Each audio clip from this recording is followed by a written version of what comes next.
नमस्कार दोस्तों, हर्षित द्विवेदी एजुकेशन द्वारा बनाया और एक वीडियो में आपका स्वागत है। मेरा नाम है विनीत सागर। आज इस वीडियो में हम डिस्कस करेंगे रिसेंटली जो शंघाई कोऑपरेशन ऑर्गेनाइजेशन का मीटिंग जो हुआ था, जिसमें हमारा external affairs minister S Jaishankar साहब अटेंड किए थे। देखिए, जो मीटिंग हुआ था हेड ऑफ द स्टेट्स का नहीं था। हेड ऑफ द स्टेट्स का मीटिंग 2-3 महीने में होने वाला है। इससे पहले फॉरेन मिनिस्टर्स का जो मीटिंग हुआ था, मीटिंग तजाकिस्तान का कैपिटल, तजाकिस्तान एससीओ का एक मेंबर है, तजाकिस्तान का कैपिटल दुशांबा में हुआ था। तो इस पर्टिकुलर मीटिंग का हाईलाइट्स क्या क्या है, देखिए। जनरल स्टडीज पेपर 2 में इंटरनेशनल रिलेशंस, इंटरनेशनल इंस्टीट्यूशंस या cooperation between countries, effect of policies of developing and develop countries on India, ऐसे सब के अंडर आपको ये पर्टिकुलर वीडियो या लेक्चर काम आएगा। तो आगे जाने से पहले लेक्चर पर लाइक का बटन जरूर दबाइएगा। चैनल को अब तक सब्सक्राइब नहीं किया हो तो सब्सक्राइब भी कीजिएगा। हमें सपोर्ट करने के लिए आप चैनल के मेंबर बन सकते हो ज्वाइन बटन के थ्रू। तो देखिए, इस पर्टिकुलर प्रेजेंटेशन में हम क्या क्या डिस्कस करेंगे। सबसे पहले why in news, Shanghai cooperation organisation के बारे में जो बेसिक डिटेल्स आपको जानना चाहिए एग्जामिनेशन पर्सपेक्टिव में, वो सारे मैं आपको बताऊंगा। इस मीटिंग का हाईलाइट्स क्या क्या है, जो इंपॉर्टेंट पॉइंट से मैं डिस्कस करूंगा आपके साथ। And in context to India क्या क्या डिस्कशन हुआ, बेसिकली हमारे एक्सटर्नल अफेयर्स मिनिस्टर जयशंकर साहब ने क्या क्या इंपॉर्टेंट चीज़ें डिस्कस किया, जो हमारे एग्जामिनेशन पॉइंट ऑफ व्यू में इंपॉर्टेंट है।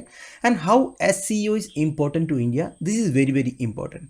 देखिए, ये पर्टिकुलर जो how SCO is important to India वाला टॉपिक है, या ये जो स्लाइड में बताऊंगा, ये जिन लोगों ने PSIR political science and international relations optional लेने वाला है, उनके लिए वेरी वेरी इंपॉर्टेंट है। वैसे आप सबको जान लेना चाहिए, क्योंकि मेंस के आंसर राइटिंग में इंटरनेशनल रिलेशंस के बारे में पूछते हैं, तो ध्यान दीजिएगा। शुरुआत करते हैं दोस्तों। सबसे पहले why in news, external affairs minister doctor S Jaishankar attended the SCO foreign ministers meeting in Dushanbe on 13 and 14 July. तो रीजनली ये जो मीटिंग हुआ था, meeting will prepare the ground for the SCO summit, the meeting of heads of states of Shanghai cooperation organisation countries. देखिए दोस्तों, जब भी इस तरह की इंटरनेशनल जो ऑर्गेनाइजेशन है, इसका मीटिंग होता है, उससे पहले ही काफ़ी इस तरह की मीटिंग्स होता है, जिसमें कभी फॉरेन मिनिस्टर्स जाते हैं, कभी डिफेंस मिनिस्टर्स जाता है। वो सब आपस में जो भी चीज़ें डिस्कस करना होता है, वो सारे डिस्कस करके सारे एग्रीमेंट्स बना देते हैं। फाइनली जब हेड्स ऑफ द स्टेट्स का मीटिंग होता है, जिसमें हमारे प्राइम मिनिस्टर जाएंगे, तब जाके फाइनल हो जाता है सारे जो एग्रीमेंट्स है, डिसीजन है, वो सब। ठीक है, तो इससे पहले इस तरह की मीटिंग होना बहुत ज़रूरी है। तो ये एक चीज़ आप ध्यान दीजिएगा, इस बार की जो एससीओ मीटिंग होने वाला है वो तजाकिस्तान में है, एक सेंट्रल एशियन कंट्री है जिसका कैपिटल है Dushanbe, right. Tajikistan is presiding over the organisation this year. वैसे एससीओ का इस साल का इस सेशन का प्रेसिडेंट जो है वो तजाकिस्तान है। And will host the meeting of SCO heads of the state council in September, right. अब दोस्तों, शंघाई कोऑपरेशन ऑर्गेनाइजेशन के बारे में कुछ बेसिक डिटेल्स जान लेते हैं। इसको शॉर्ट फॉर्म में एससीओ बोलते हैं और शंघाई पैक्ट भी बोलते हैं। शंघाई पैक्ट क्यों बोलते हैं, क्योंकि ये साइन हुआ था शंघाई में, जो चाइना का एक इंपॉर्टेंट कंट्री है। It is a Eurasian political economic and security islands. Eurasian क्यों बोलते हैं दोस्तों, क्योंकि Russia is a member of SCO. Russia के बारे में आपको पता ही है, ज्योग्राफिकली रशिया यूरोप में भी है एंड नॉर्थन एशिया में भी आता है। इसलिए इस पर्टिकुलर अलायंस को या ऑर्गेनाइजेशन को Eurasian political economic and security alliance भी बोलते हैं। It was announced on 15 June 2001 in Shanghai, China, by the leaders of. देखिए, इसका फाउंडिंग मेंबर्स कौन कौन सा कंट्री है, China, Kazakhstan, Kyrgyzstan, Russia, Tajikistan and Uzbekistan. एक चीज़ आप ध्यान दीजिएगा, फाउंडिंग मेंबर्स में इंडिया एंड पाकिस्तान नहीं है, जो अभी एससीओ के मेंबर्स है, right. SCO Charter, formally establishing the organization, was signed in June 2002 and ended into force on 19 September 2003. SCO का जो चार्टर है, जिसमें SCO का जो फंक्शंस, रेस्पॉन्सिबिलिटी, रोल, जुरिस्डिक्शन सब लिखा हुआ है, ये actually came into force on 19 September 2003। Original 5 members with exclusion of Uzbekistan. देखिए दोस्तों, इससे पहले भी SCO से आप रिलेट कर सकते हो, और एक फॉर्मर ऑर्गेनाइजेशन था जिसको शंघाई 5 ग्रुप बोलते थे, जिसमें China, Kazakhstan, Kyrgyzstan, Russia, Tajikistan था, उज्बेकिस्तान नहीं था। जब उज्बेकिस्तान भी आ गया तब एससीओ बन गया, ठीक है। तो जो शंघाई 5 ग्रुप है अभी के लिए इतना इंपॉर्टेंट नहीं है, पुराना ग्रुप है। ये 26 अप्रैल 1996 में फाउंड हुआ था। बस आप जान लीजिए, इसके बारे में ज़्यादा जानने की ज़रूरत नहीं है। Since then, the organization has expanded its membership to 8 states when India and Pakistan joined. तो ध्यान दीजिएगा, शंघाई कोऑपरेशन ऑर्गेनाइजेशन में 8 मेंबर स्टेट्स है, जिसमें लेटेस्ट एडिशन है India and Pakistan as full members on 9 June 2017 at a summit in Astana, Kazakhstan. तो ये important point हो गया। इंडिया एंड पाकिस्तान 2017 में ज्वाइन हुआ था। कहाँ? जब एससीओ समिट कजाकिस्तान में हुआ था, आस्ताना में, राइट। अब दोस्तों और एक इंपॉर्टेंट थिंग ये है, मेंबर कंट्रीज के साथ साथ कुछ ऑब्जर्वर स्टेट्स भी है एससीओ में। वैसे मेंबर कंट्रीज कौन कौन सा है और एक बार मैं बता देता हूँ। China, Russia, India, Pakistan, Kazakhstan, Kyrgyzstan, Tajikistan, Uzbekistan. इसके अलावा जो ऑब्जर्वर स्टेट्स है अभी के लिए Afghanistan, Belarus, Iran and Mongolia है। अब ये ऑब्जर्वर स्टेट्स मतलब क्या होता है दोस्तों? देखिए, ऑब्जर्वर स्टेट्स जो है परमानेंट मेंबर्स नहीं रहता है, ये सारे एक्टिविटीज़ में इन्वॉल्व रहते हैं इस ऑर्गेनाइजेशन का, एंड सारे मीटिंग्स अटेंड करते हैं, पर इनके पास वोटिंग राइट्स नहीं रहेगा। अब आप पूछोगे कि ये ऑब्जर्वर स्टेट्स क्यों रहता है? देखिए दोस्तों, ऑब्जर्वर स्टेट्स इसलिए रहता है, इन कंट्रीज को इस तरह के एक इंटरनेशनल ऑर्गेनाइजेशन से कुछ फ़ायदा मिलते हैं। For example Afghanistan. अब देखिए दोस्तों, अफगानिस्तान को इस तरह के इंटरनेशनल ऑर्गेनाइजेशन के साथ अच्छा रिलेशन बना के रखना ज़रूरी है, क्योंकि आपको पता है अफगानिस्तान में पॉलिटिकल इंसिक्योरिटी है। इसी तरह जितने भी ऑब्जर्वर कंट्रीज है वो अपने फ़ायदे के लिए ही इस तरह की इंटरनेशनल ऑर्गेनाइजेशन का ऑब्जर्वर बनते हैं, ठीक है। ये सारे मीटिंग्स अटेंड करते हैं, अपने प्रॉब्लम बताते हैं, कुछ हेल्प मांगते हैं, है कि नहीं। इसके साथ साथ कुछ डायलॉग पार्टनर्स भी है, Armenia, Azerbaijan, Cambodia, Nepal, Sri Lanka and Turkey. इनका भी काम वही है। देखिए, डायलॉग पार्टनर्स तब होता है जब एससीओ जैसे इंटरनेशनल ऑर्गेनाइजेशन का कुछ ना कुछ इम्प्लीमेंटेशन या डिसीजंस में इन कंट्रीज का भी कुछ इंटरेस्ट रहता है। मतलब कॉमन इंटरेस्ट की जब कुछ बात आ जाती है तब इनसे बात करते हैं, मतलब आपका भी हेल्प चाहिए हमें, इस पर्टिकुलर चीज़ आपके लिए भी फायदा है। तो इसी तरह डायलॉग पार्टनर्स भी है और ऑब्जर्वर स्टेट्स भी है, राइट। अब दोस्तों सबसे important thing, highlights of the meeting क्या क्या है। मैंने आपको पहले ही बता दिया, जनरल स्टडीज पेपर 2 में, इंटरनेशनल रिलेशंस में, important international institutions and there mandate में, कॉपरेशन बिटवीन कंट्रीज में, ये पर्टिकुलर न्यूज़ जो है आपको काम आएगा। देखिए, जब भी कोई इंटरनेशनल ग्रुपिंग्स का इस तरह की मीटिंग होता है, आपको ये जानना बहुत ज़रूरी है कि क्या क्या इंपॉर्टेंट चीज़ें डिस्कस हुआ है। ये आपका कंसेप्चुअल क्लैरिटी बढ़ाने में हेल्प करेगा। इंटरनेशनल रिलेशंस के अंदर जो आपका कंसेप्ट है वो बढ़ जाएगा और आपको ये मालूम रहेगा कि क्या क्या इंपॉर्टेंट चीज़ें हैं डिस्कस करने लायक इंटरनेशनल लेवल में, ठीक है। तो ये सब आपको पता करने के लिए इस तरह की जब इंटरनेशनल ऑर्गेनाइजेशंस का मीटिंग होता है ना, उनका एजेंडा देख लो, क्या क्या चीज़ें वो डिस्कस कर रहा है। तो इस पर्टिकुलर मीटिंग में क्या क्या डिस्कस हुआ है, देखिए। सबसे पहला, cooperation between member states in ensuring reliable information security. तो इसका मतलब ये है, आजकल के सिनेरियो में information security is an important thing. Basically data protection, जो क्लासिफाइड इंफॉर्मेशन है उसको और स्ट्रेंथन करके स्टोर करना है। तो इसके लिए मेंबर कंट्रीज आपस में कोऑपरेट करेंगे। दूसरा है joint fight against cyber crime. Cyber crime आजकल के सिनेरियो में एक बहुत इंपॉर्टेंट चीज़ हो गया। आपने सुना होगा, recently United states of America में एक कॉलोनियल पाइपलाइन का हैकिंग हुआ था, जिसकी वजह से 2-3 दिन तक वो बंद पड़ा था। इस तरह की साइबर क्राइम्स होते ही रहते हैं, हैकिंग अटेम्प्ट्स होते ही रहते हैं। तो इस तरह की जो साइबर क्राइम्स है उसको रोकना बहुत ज़रूरी है। इसके लिए आपस में मेंबर स्टेट्स को कोऑपरेट करना चाहिए। तीसरा, issues of biological security and food security in context of corona virus pandemic. देखिए, कोरोना वायरस पैंडेमिक के बारे में डिस्कशन नहीं किए बिना कोई भी आजकल का मीटिंग होते ही नहीं है। मास्क पहन के सब गए होंगे, तो ऑब्वियस सी बात है कोरोना वायरस पैंडेमिक के बारे में डिस्कशंस हुआ होगा। एंड इसके साथ साथ issues of biological security, food security, जो कोरोना वायरस पैंडेमिक के कारण जो फूड सिक्योरिटी में प्रॉब्लम्स हुआ है, काफ़ी ऐसे कंट्रीज है जहाँ फूड का प्रॉब्लम है, तो फूड सिक्योरिटी इंश्योर करना इंपॉर्टेंट है, बायोलॉजिकल सिक्योरिटी इंश्योर करना इंपॉर्टेंट है। तो ये भी चीज़ें डिस्कस हुआ है। एंड इसके साथ साथ नेशनल सिक्योरिटी एडवाइजर्स का भी मीटिंग हुआ था। एनएसए, हमारा एनएसए कौन है? अजीत डोवल साहब है। तो इन्होंने भी आपस में ये प्लेड्स किया है to fight against terrorism, extremism, separatism, radicalism, risk of increasing transnational organised crime, arms and drug trafficking. समझ में आया आपको? देखिए, एक एक चीज़ें आपको मैं समझाता हूँ। टेररिज्म क्या है बताने की कोई ज़रूरत नहीं, आप सबको पता है। एक्सट्रीमिज्म मतलब क्या है दोस्तों? कोई भी एक पर्टिकुलर आइडिया को इम्प्लीमेंट करने के लिए एक इंडिविजुअल या कोई एक group of individuals extreme methods अपनाते हैं, इसको एक्सट्रीमिज्म बोलते हैं। मतलब ये आराम से कुछ नहीं करेगा, जो भी करेंगे अगेंस्ट द लॉ करेंगे, एक्सट्रीम एक्टिविटीज करेंगे, इसको हम एक्सट्रीमिज्म सिंपल भाषा में बोलते हैं, ठीक है। ये एक देश के लिए, उनके लॉ एंड ऑर्डर के लिए तो सही नहीं रहेगा, ऑब्वियस ही बात है। तो एक्सट्रीमिज्म के अगेंस्ट हमें फाइट करना है। सेपरेटिज्म मतलब क्या है? जब एक लार्जर ग्रुप छोटे ग्रुप को सेपरेट करके रखते हैं। अब रेसिज्म से, ठीक है, आप रिलेट कर सकते हो। बेसिकली सेपरेट मतलब हम ह्यूमंस पूरा एक ही है। तो एक बड़ा ग्रुप जो है एक छोटा सा माइनॉरिटी को सेपरेट करके रखता है ना, इस तरह की जो आइडियोलॉजीज है सेपरेटिज्म वाला, ये गलत है, तो इसको भी रोकना है।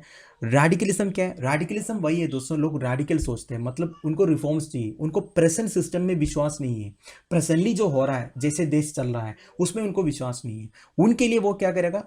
अलग रिफॉर्म्स मांगेगा। अब हो सकता है अलग रिफॉर्म्स मांगते मांगते ये कोई एक्सट्रीम मेथड्स अपनाएंगे, मतलब हमें रिफॉर्म्स चाहिए ही चाहिए, तो इसको रेडिकलिज्म बोलते हैं। वो प्रेजेंट सिस्टम से उनका विश्वास उड़ गया, उनको नया सिस्टम चाहिए, उनको पूरा सोशल रिफॉर्म्स चाहिए।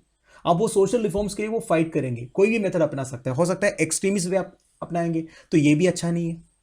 Risk of increasing transnational organise crime, एक देश से दूसरे देश में स्मगलिंग्स हो गया, ठीक है, ये हो गया organise crime. And arms, illegal arms का जो सप्लाई होता है, ड्रग ट्रैफिकिंग होता है, इंटरनेशनल ड्रग ट्रैफिकिंग होता है, आपको पता है पाकिस्तान से आता है, हमारे इंडिया में ड्रग्स आता है, बांग्लादेश से आता है, तो इस तरह की जो ड्रग ट्रैफिकिंग है उसको भी रोकना है। तो ये सब चीज़ें भी डिस्कशन हुआ है। तो मैं ये सब इसलिए बोल रहा हूँ, आपको ध्यान होनी चाहिए, ये सब इंपॉर्टेंट इंटरनेशनल इश्यूज है जिसके बारे में इस तरह की एक इंटरनेशनल ग्रुपिंग ने डिस्कस किया है, अपना टाइम अलोकेट किया है, ठीक है। 3 prominent issues discussed by members were Afghanistan, public health and economic recovery. देखिए और इंपॉर्टेंट चीज़ है, एक तो अफगानिस्तान के बारे में, अफगानिस्तान एक ऑब्जर्वर स्टेट है, मैंने आपको बता दिया। अब देखिए अफगानिस्तान के बारे में क्या डिस्कस करेंगे। एक तो तालिबान जो टेक ओवर कर रहे हैं धीरे धीरे, उसके बारे में मैंने 2 दिन पहले एक वीडियो बनाया था, उसमें मैंने अच्छी तरह समझाया था आपको तालिबान एंड अफगानिस्तान के बीच में जो प्रॉब्लम चल रहा है। अब देखिए दोस्तों, तालिबान अगर अफगानिस्तान को टेक ओवर करेंगे, ये केवल अफगानिस्तान का प्रॉब्लम नहीं है, ये दूसरे कंट्रीज को भी अफेक्ट कर सकता है। एक पीस जो है ना, एक हैप्पीनेस क्वेश्चन वो चला जाएगा, तो ये भी एक इश्यू है। तो अफगानिस्तान उधर पहुंचे ही थे, तो अफगानिस्तान भी उसके साथ साथ डिस्कस किया। And economic recovery, covid pandemic की वजह से इकोनॉमी पूरा क्रैक डाउन हुआ है, तो वो कैसे रिवाइव कर सकता है उसके बारे में डिस्कशन हुआ। Apart from that issues of combating terrorism, extremism were raised, issues were key purpose of SCO. वैसे मैंने जो पहले 2 पैराग्राफ में लिखा है वही इधर भी लिखा है, थोड़ा रिपीट हो गया बेसिकली। तो आपको समझ में आ गया ना बेसिकली क्या क्या चीज़ें डिस्कस हुआ है। अब दोस्तों इन कॉन्टेक्स्ट टू इंडिया में क्या क्या डिस्कशंस हुआ है, हमारे एक्सटर्नल अफेयर्स मिनिस्टर जयशंकर साहब कौन कौन रिप्रेजेंटेटिव से मिला और क्या क्या बातें हुई, इंपॉर्टेंट बातें क्या क्या हुई है।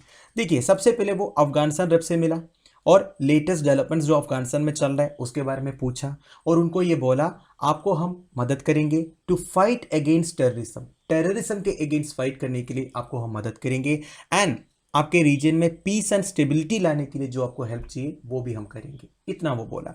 और एक चीज़ बोला कि जो हो रहा है उधर अफगानिस्तान में जो वायलेंस हो रहा है इसके ऊपर हमने कंसर्न्स एक्सप्रेस किया है, and call for a comprehensive ceasefire while efforts continue to find a political settlement. उन्होंने ये बोला कि एक कॉम्प्रेहेंसिव सीज फायर होनी चाहिए, तालिबान और जो अफगान फोर्सेस के बीच में जो वायलेंस चल रहा है उधर, जो फाइट चल रहा है उसमें एक सीज फायर लाना चाहिए, एंड जल्दी जल्द एक पॉलिटिकल सेटलमेंट होना चाहिए आप लोगों के बीच में, एक इलेक्टेड गवर्नमेंट होनी चाहिए, राइट। तो इतनी बातें अफगानिस्तान से किया।